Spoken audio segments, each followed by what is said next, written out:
Imagine standing in the desert at Giza. In front of you rises the Great Pyramid. It has stood here for roughly 4,600 years. But the mystery is not only how enormous it is. The real mystery is how ancient Egyptians built it.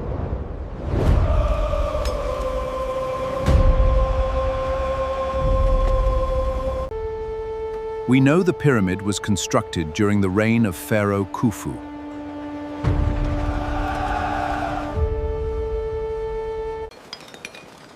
We know enormous quantities of stone were quarried, transported, and carefully positioned. But one question remains. How did they actually move those massive stones upward? The first theory is also the most straightforward. Ramps. Ramps. Ancient workers may have built sloping paths from mud brick, stone, and rubble.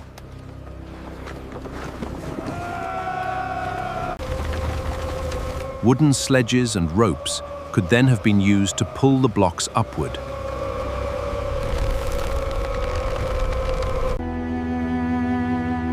But as the pyramid became taller, the problem became much harder.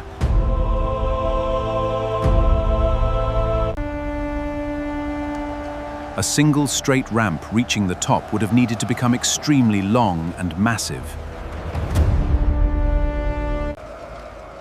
Building that ramp would have required an enormous amount of material and labor. Keep moving! Bring more rubble! So perhaps the ramp was designed differently.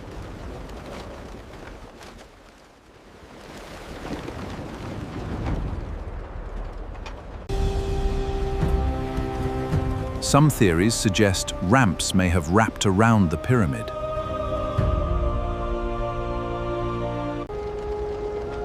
Others propose zigzagging ramps or stepped approaches.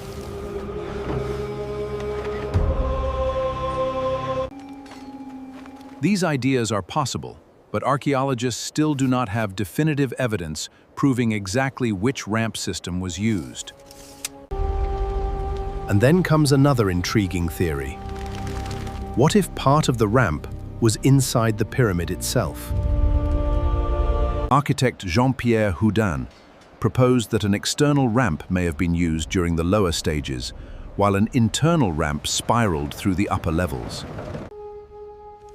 It is an interesting engineering hypothesis, but it remains a theory, not a confirmed explanation. Then we discover another important clue. Water. Around 4,600 years ago, an Egyptian official named kept records on papyri. They described his team transporting limestone from the quarries at Tura. This is significant because we are not relying only on modern guesses. We have an ancient administrative record that provides evidence for transporting stone by boat.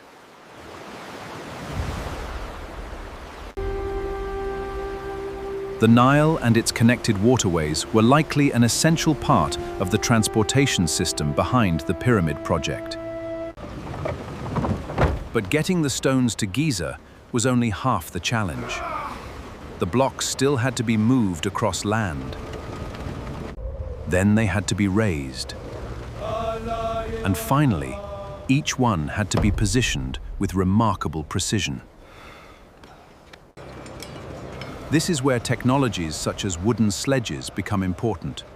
Ropes, levers, and ramps become important.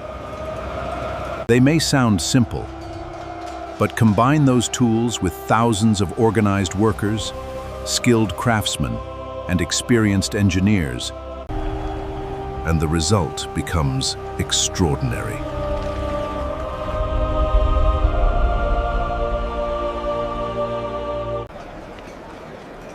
There is also an old misconception that needs to be reconsidered.